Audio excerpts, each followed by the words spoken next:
Please help me to reach 7,000 subscribers. The night was colder than usual, and the empty streets whispered the kind of silence that warned of trouble. A soft drizzle covered the asphalt, turning every streetlight into a halo of gold.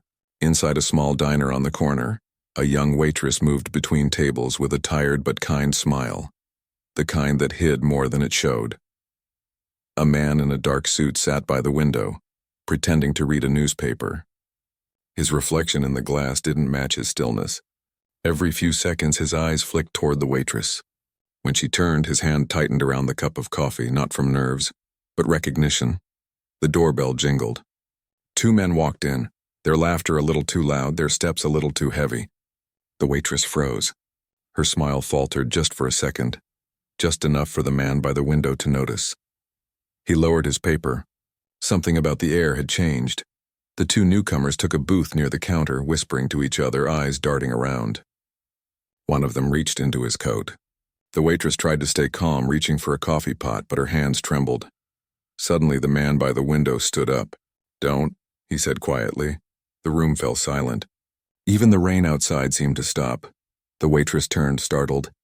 The man's voice was calm, but his eyes, they carried years of danger. "You're not supposed to be here," he said to the strangers. One of them smirked. "And who's gonna stop us?" "You?" The man didn't answer. His gaze shifted briefly toward the waitress. For a split second, something passed between them. Recognition, regret, history. Before anyone could move, the gun came out. A flash, a scream, then chaos. The man moved faster than anyone could follow. A table flipped, a shot missed, glass shattered. The waitress ducked behind the counter. Another gunshot, this time closer. Then silence. When she finally looked up, the two strangers were down. The man breathing heavily beside them, one hand pressed to his shoulder where blood seeped through his sleeve. "Who are you?" she whispered. He looked at her, a faint, bitter smile curling his lips. Just someone who should have stayed gone. Sirens echoed in the distance. The man staggered toward the door, leaving a trail of red behind him. "Wait," she called out, running after him. "You're hurt."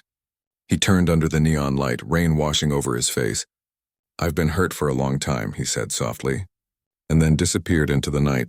A few streets away, the same man, an older, weary, still bleeding, leaned against a broken wall, trying to steady his breath. His phone buzzed. A message flashed, "Mission failed." The wolf escaped. "Burn all ties."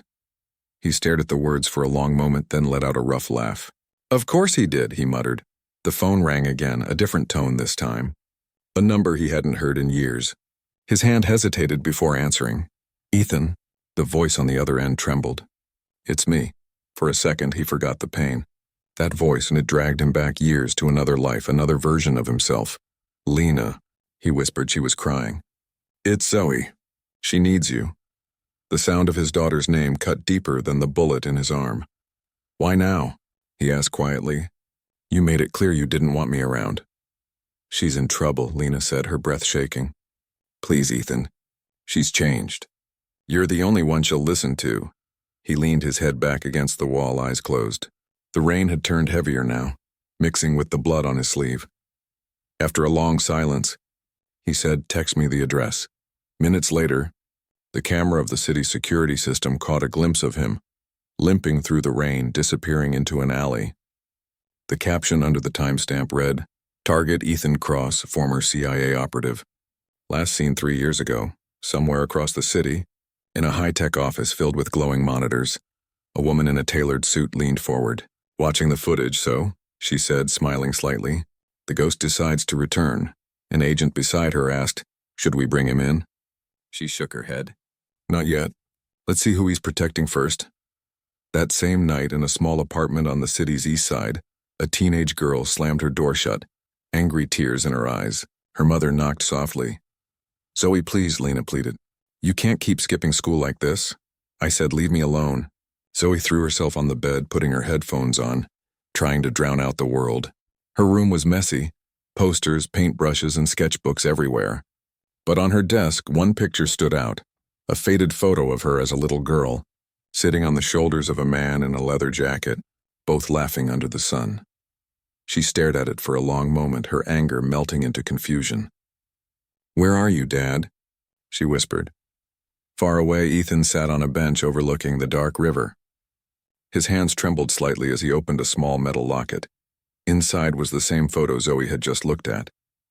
The two halves of their world were about to collide again. But neither of them knew the price it would demand.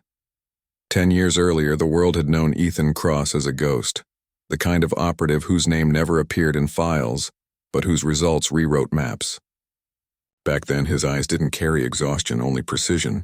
Every mission was clean, calculated, and quiet. But there was one job he never reported, the one that made him vanish. It started in Berlin, a warehouse by the river, a target known only as the Wolf. He wasn't just another criminal, and he was the man who sold nations. He traded intelligence like currency and lives like tokens. Ethan's team was sent to end him. That night, the air was heavy with snow and silence. Ethan moved through the shadows with his partner Mason, young, reckless, loyal. "You ever think about what happens after this?" Mason had asked, his breath forming small clouds in the freezing air.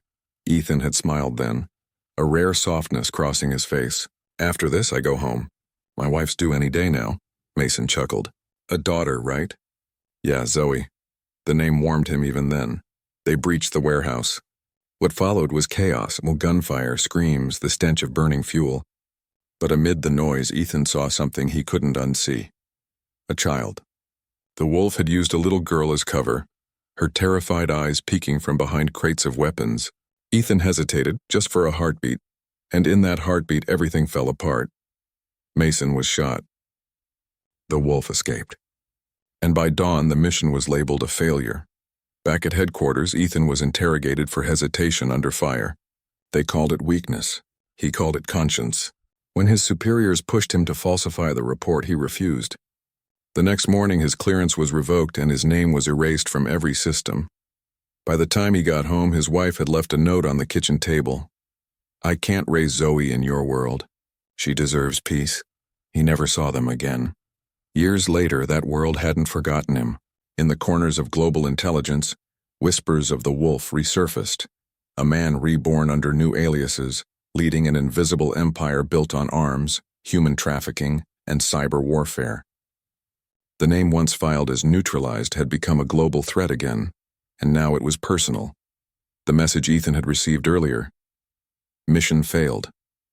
The Wolf escaped. Wasn't just another operation gone wrong.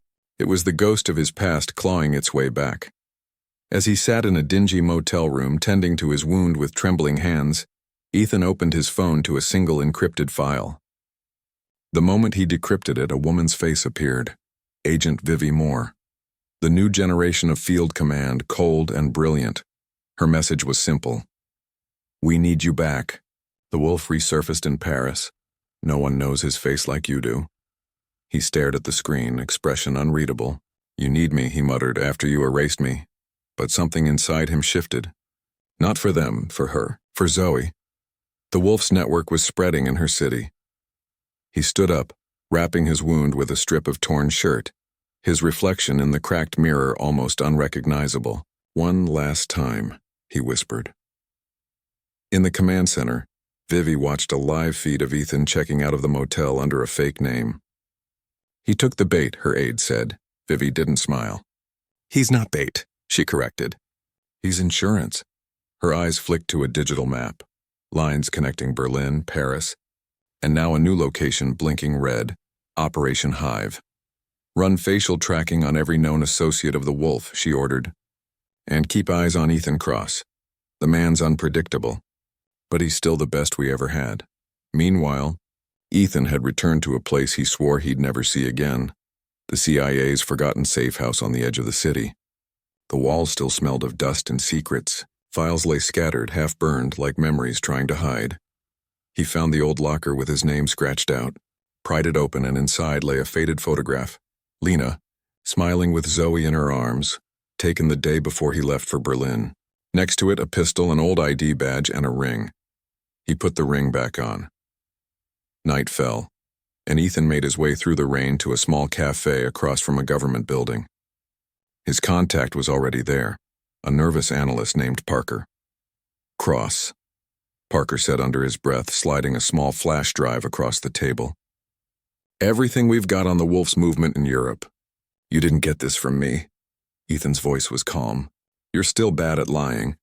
Parker almost smiled, but his hand shook. You shouldn't be here. The agency doesn't want you alive. Vivi, she's got her own agenda. Ethan leaned in. What agenda? Before Parker could answer, the lights flickered. A shadow crossed the window. Then bang, glass shattered. A silenced bullet took Parker through the chest. Ethan dove low, grabbing the drive, returning fire through the chaos. He slipped out the back door, sprinting through the alley as tires screeched and rain poured harder. He didn't stop until he reached the subway tunnels, breath ragged, blood mixing with rain on his face. When he finally plugged the drive into a hidden laptop, the files opened, photos, names, encrypted transactions. But one name froze him in place, Zoe Cross. She was listed under a protection detail from a school incident. Her name linked to a folder titled Leverage. His heart stopped. The wolf wasn't just resurfacing. He was coming for Ethan's daughter. Ethan slammed the laptop shut, jaw tightening. You want leverage? He whispered. You picked the wrong girl. Somewhere in a penthouse lined with glass walls and silence, the wolf stood facing the skyline. He was older now, but his eyes still burned with the same cruel patience. His assistant handed him a tablet displaying Ethan's photo from the cafe. The wolf smiled faintly. So the ghost is back. The assistant hesitated. What do we do? Let him come, the wolf said, turning back to the city lights. He'll lead us to what we need. And when he does, I'll finish what I started. Back at the safe house, Ethan reloaded his gun, the fire in his eyes replacing fatigue with fury. His voice was low, steady. I left that world for my daughter. Now I'll walk back into hell for her. He picked up his jacket, checked the address Lena had texted him, and stepped into the storm again. Zoe didn't recognize him at first. The man who stood at the edge of the playground wasn't the father she remembered from faded photographs. His beard was thicker, his eyes darker, his stance heavier, like someone who had fought too many wars and never won peace in any of them. She was talking to her friends when she noticed him, the stranger leaning against a tree, watching. For a second, fear crossed her face, but something about the way he looked at her, protective, gentle, it felt familiar. When the school bell rang, she gathered her bag and walked over, slow and hesitant. Can I help you? She asked. He smiled faintly. You've grown taller. Zoe froze. The voice, gravelly, soft, breaking at the edges, pulled at memories she'd buried deep. Dad? Ethan nodded once. Yeah, it's me. Her eyes filled, but anger came before the tears. You don't get to show up now. You can't just walk in like nothing happened. I know, he said quietly. You're right. She turned to leave, but his words stopped her cold. You're in danger, Zoe. She looked back, confusion in her voice. What are you talking about? People are coming for you. I need you to trust me. Just this once. Zoe's expression hardened. You left me, Dad. You don't get to ask for trust. Before he could answer, his phone buzzed. Unknown number. He picked it up. Silence, then a voice, smooth and familiar. Hello, Agent Cross. It's been a while. Ethan's blood ran cold. The wolf, the voice chuckled. You've been busy killing my men, chasing shadows. But you forgot the first rule, didn't you? Never mix work with family. Ethan looked up, his eyes scanning the crowd, and then he saw it. A black SUV idling across the street, a figure inside watching. He grabbed Zoe's arm. We have to go now. She resisted. What are you? A gunshot split the air. Screams erupted. Windows shattered. Ethan pulled Zoe down, shielding her as bullets tore through the playground sign. Kids scattered in panic. He dragged her behind a parked car, heart pounding. Stay down, he barked, returning fire. Two men in tactical gear closed in from opposite sides. Ethan hit one in the shoulder, disarming the other with a precise shot. The SUV roared to life, speeding toward them.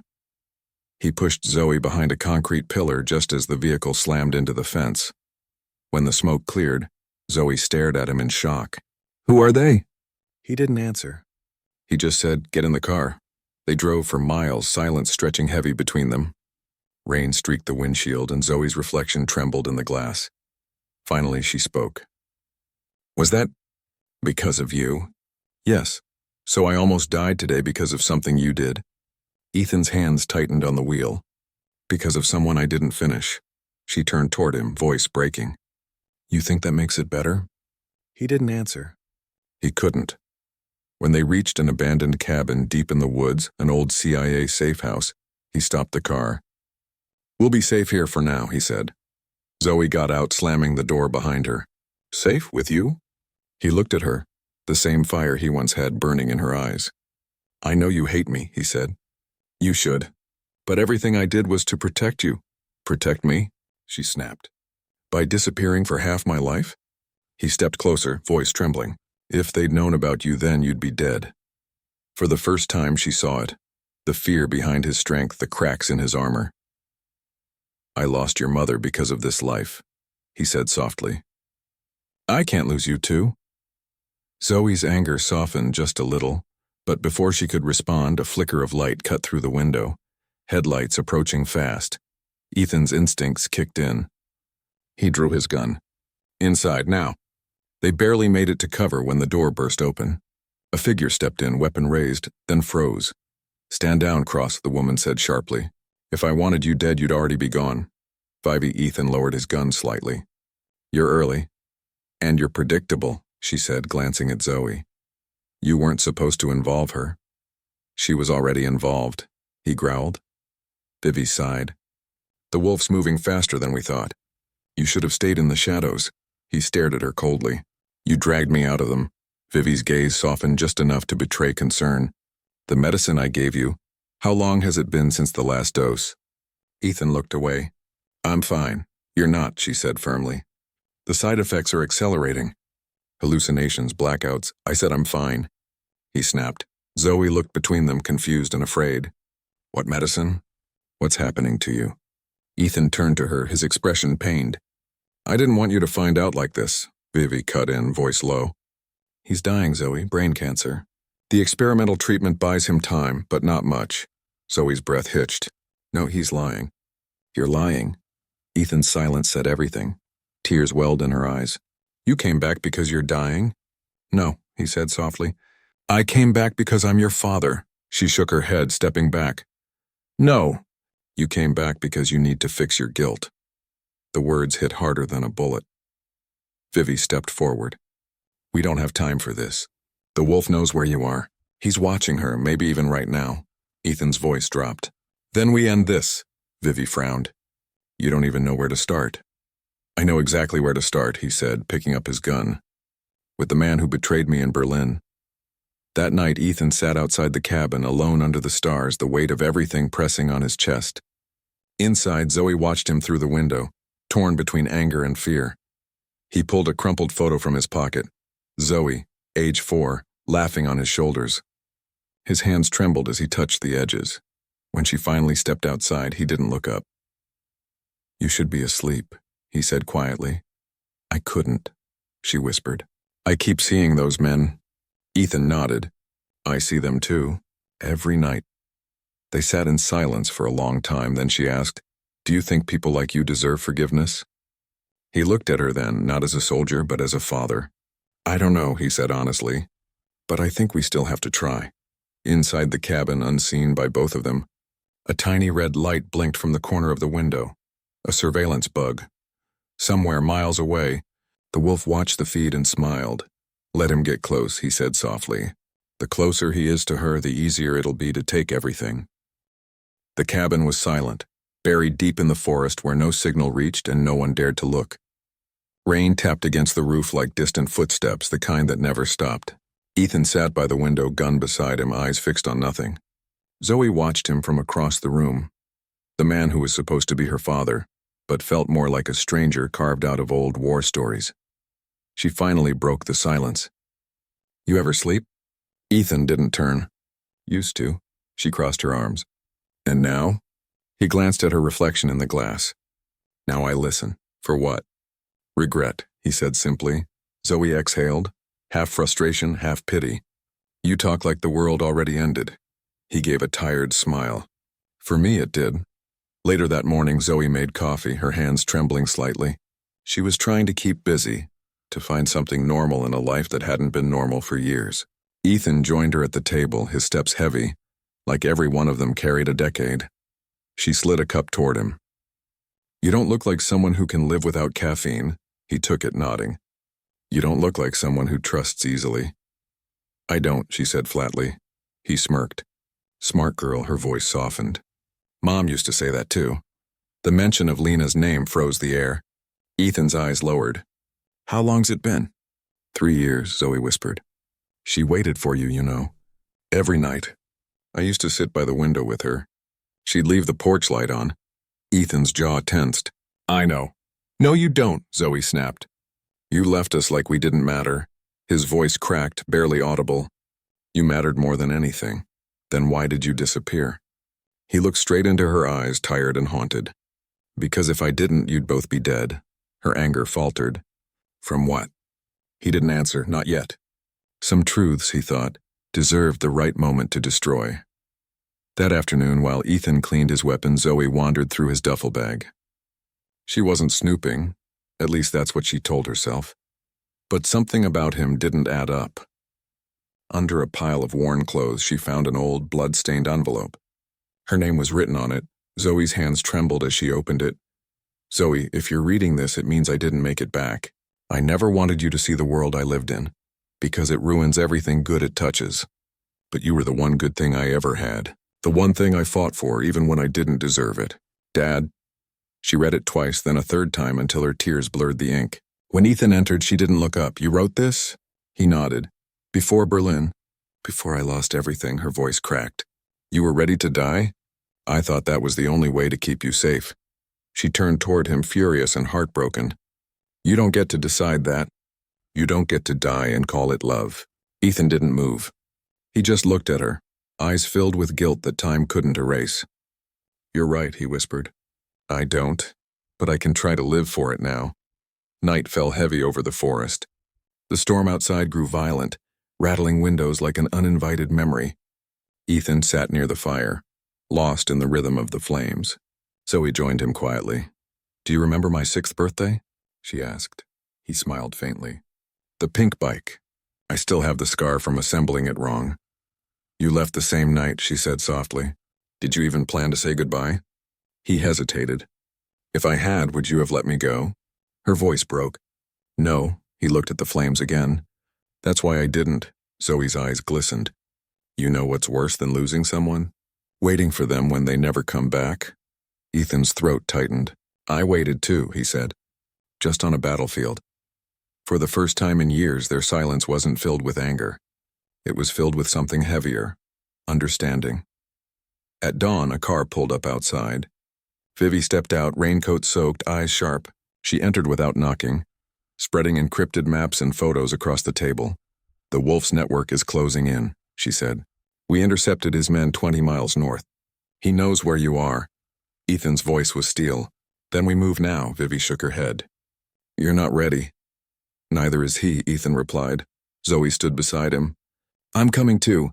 Ethan's head snapped toward her. No. You said you wanted me to trust you, she said. Then trust me too, Vivi smiled faintly. She's got your spine, Cross. Ethan sighed, then handed Zoe a compact pistol. Keep the safety on. Until you don't have a choice, Zoe nodded. Deal. That night, as they prepared for what could be their last mission, Zoe approached him. You ever think about what happens after this? Ethan loaded a clip into his gun. I stopped planning after a long time ago. She stepped closer. Then start again. He met her eyes and was steady, proud, scared. You sound like your mother. Zoe smiled sadly. She'd say the same about you. She hesitated, then hugged him, tight, desperate. Ethan froze, then wrapped his arms around her. The moment stretched, fragile and real. I'm sorry, he whispered, for missing your birthdays. For missing everything, her voice cracked. Just come back this time. At sunrise, they loaded the truck. Vivi checked her weapon. Zoe fastened her seatbelt. Ethan looked at them both, a spark of purpose igniting behind the weariness. Let's finish this. As they drove into the mist, leaving behind the cabin that had witnessed their pain and forgiveness, a silent promise hung in the air, that no matter what happened next, this time Ethan wouldn't run. But miles away, the wolf watched from a screen, a cold smile spreading across his face. Let him come, he said. He's bringing me exactly what I want. His lieutenant hesitated. What do you mean? The wolf turned toward a locked case on the table, a file marked Lena Cross active. Before he finds peace, the wolf said, He'll find the truth. The road stretched endless beneath a pale dawn, the fog wrapping around their truck like ghosts that refused to let go. Inside, silence filled every corner. Zoe sat in the back seat, clutching the letter her father had written years ago. Vivi checked her weapon, eyes fixed on the map glowing on her tablet. Ethan drove, steady but distant, his knuckles white on the steering wheel. "We'll reach the compound by nightfall," Vivi said. "The Wolf's network uses encrypted frequencies. Hard to trace, but not impossible." Ethan glanced at her. "And when we find him?" Vivi's tone didn't waver. "We end it." Zoe leaned forward. "You talk like it's that easy." "It's never easy," Ethan said quietly. "But sometimes it's necessary."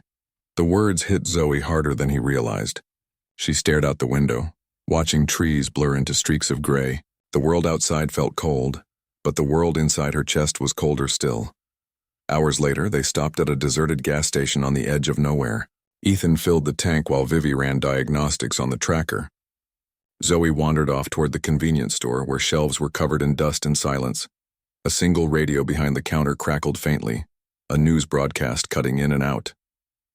"Authorities continue searching for the missing convoy believed to be carrying high-value intelligence assets."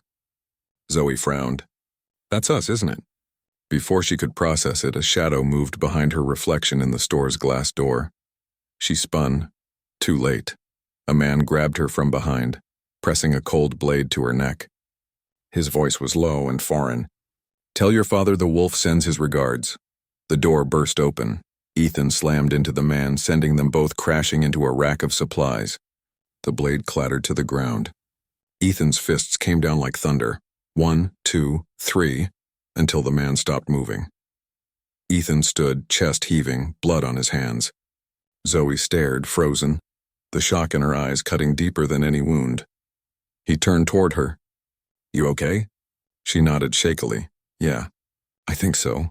Vivi ran in, gun drawn. "What happened?" "Message," Ethan said flatly. "He knows we're coming." Back on the road, the tension was thick. Zoe hadn't spoken since. Ethan tried, but every word died before reaching her. Vivi noticed. "You can't protect her from this," Vivi said quietly. Ethan's eyes stayed on the road. "I can try." "You already tried once," she said. "Didn't end well, did it?" He didn't respond. Vivi sighed. "You taught me something once, Cross. You said survival isn't just about killing. It's about knowing what's worth dying for." He glanced at her, surprised. "You remember that?" "I remember everything that broke you," she said softly. "And everything that made you human." Zoe, listening from the back, closed her eyes. Maybe for the first time, she understood the man sitting in front of her. Not as a soldier, not as a ghost, but as a father who never stopped fighting battles she could never see. As night fell, they reached the perimeter, an abandoned airfield hidden behind layers of fog and silence. The Wolf's base. Vivi parked behind a derelict hangar. "From here, we go on foot." Ethan checked his weapon, slipping the old ring from his finger and tucking it into Zoe's hand. "If something happens to me," Zoe cut him off. "Don't, we're walking out together." He smiled faintly. "Just like your mom," Vivi interrupted. "We move now. The longer we wait, the tighter his net gets." They advanced through the fog, silent, shadows among shadows. Inside the compound, motion sensors blinked red. Ethan took point, hand raised, signaling the others to follow. Every step echoed with memory. The smell of steel, gun oil, and betrayal. He'd walked this path before in Berlin. But this time he wasn't alone. They breached the first building, a communications hub filled with silent monitors.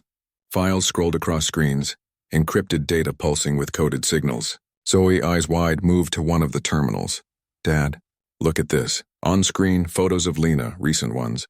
Dated months after she was presumed dead. Ethan froze. "That's not possible."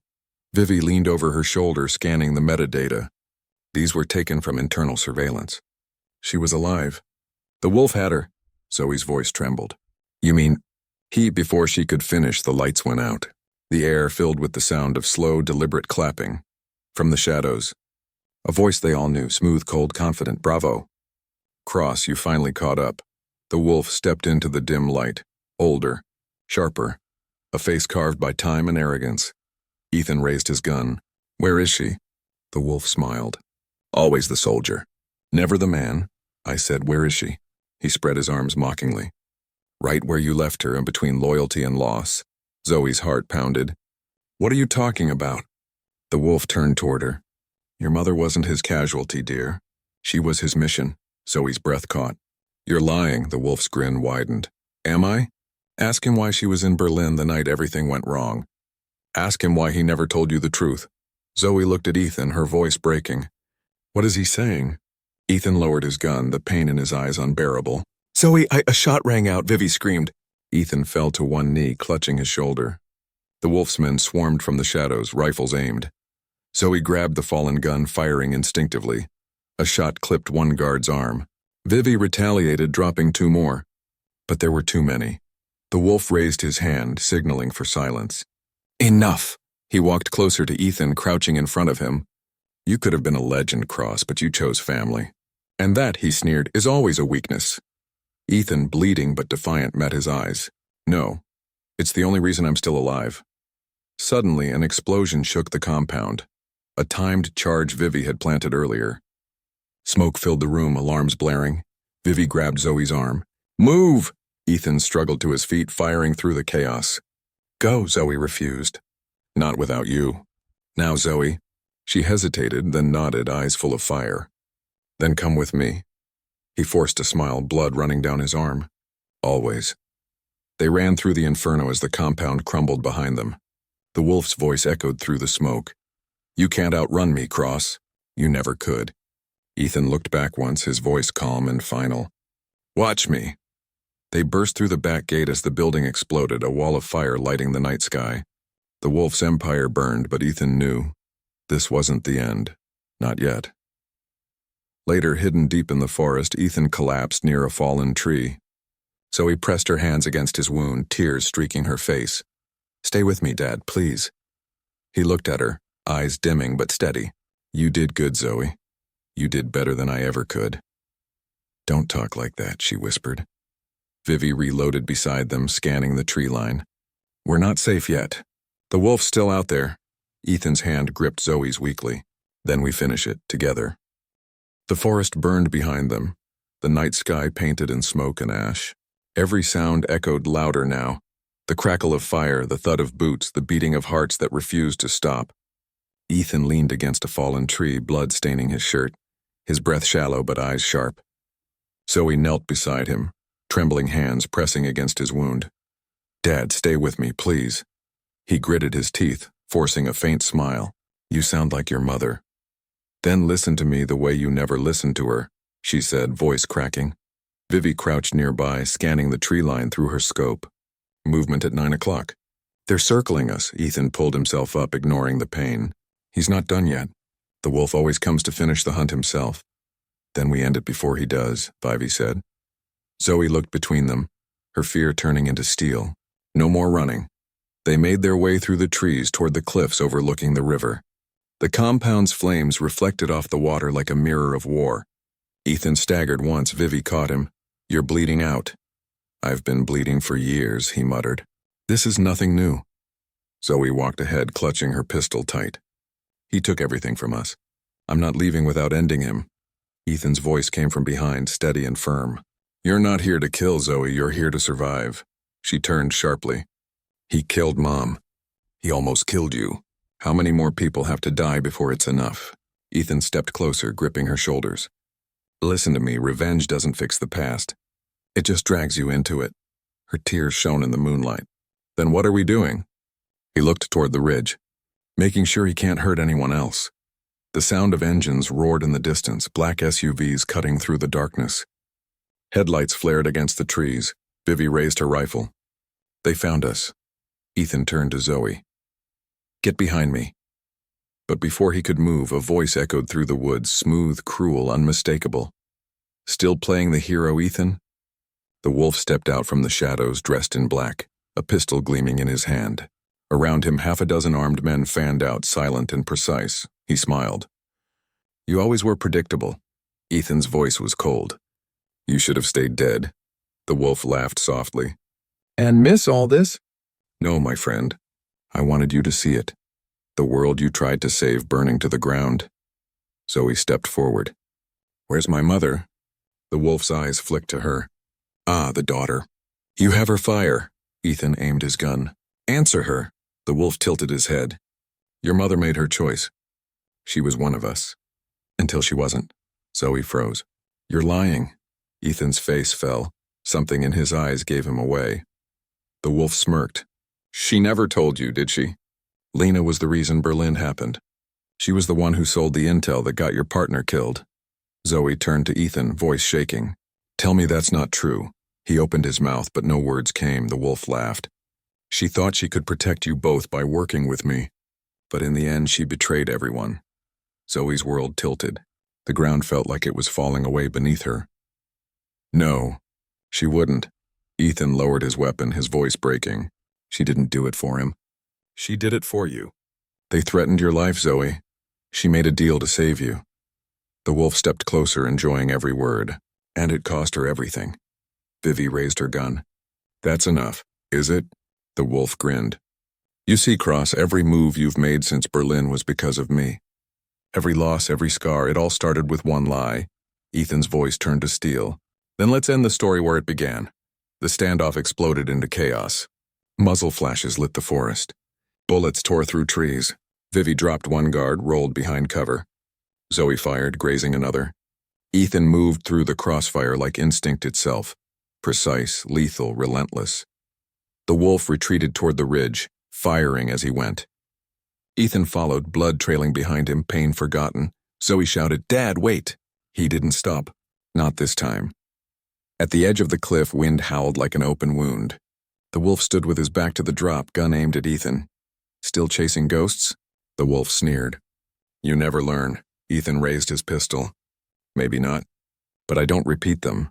They fired at the same time. 2 shots. 1 scream. The wolf stumbled back, clutching his chest, but his bullet hit too. Ethan fell to his knees, blood blooming across his side. Zoe ran toward them, screaming. Dad! The wolf laughed, even as he bled. You can kill me, girl, but you'll never escape him. He's just like me. Zoe raised her gun, hands trembling. No, he's better. She fired. The wolf's body tumbled over the edge, disappearing into the river below. Silence. Zoe dropped the gun and fell beside her father, pressing her hands to his wound. No, stay with me, please. Ethan reached up, cupping her face with a blood-stained hand.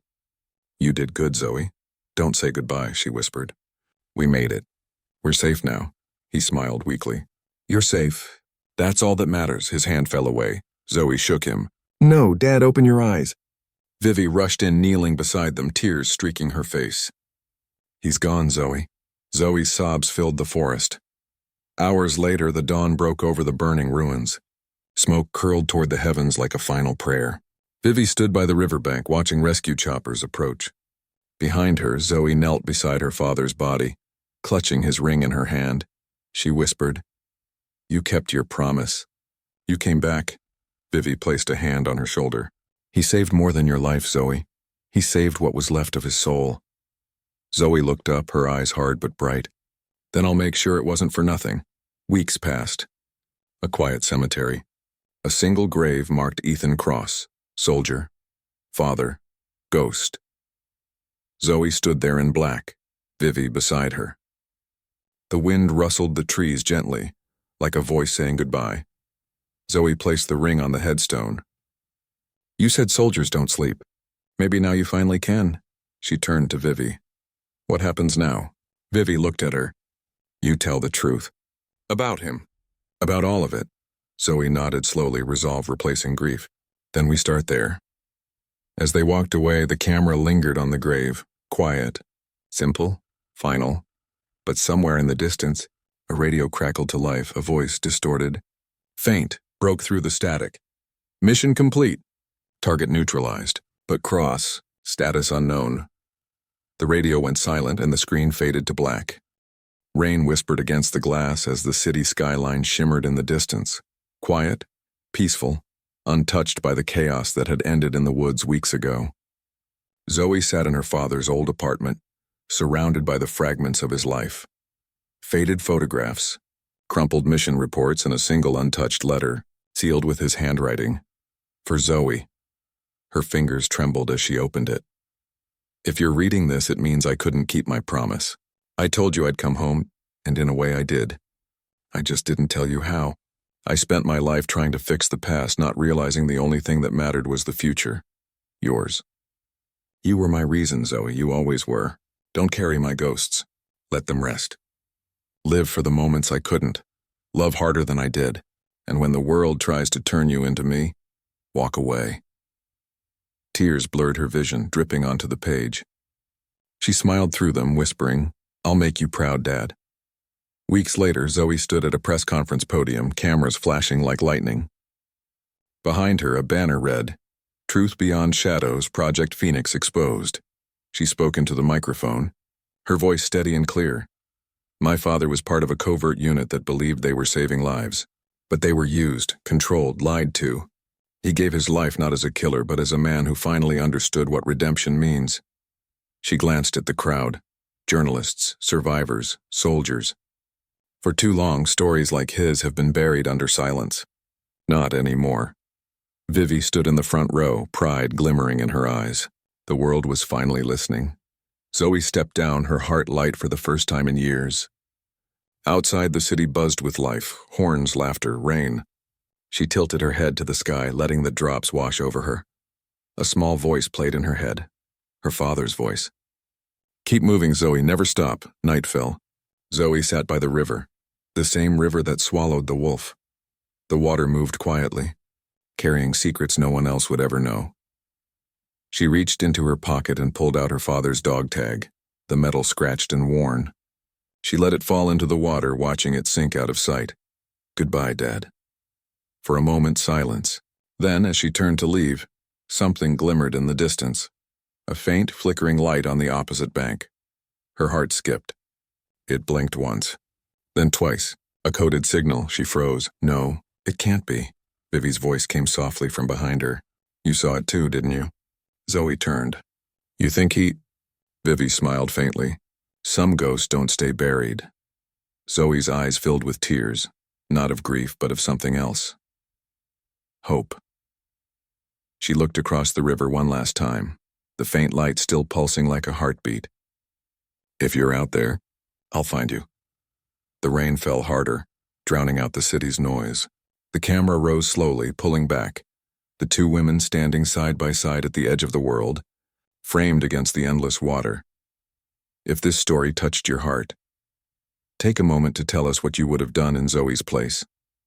Would you seek revenge or forgiveness? Leave your thoughts in the comments below. And if you believe that love can rewrite even the darkest past, share this story with someone who needs to hear it.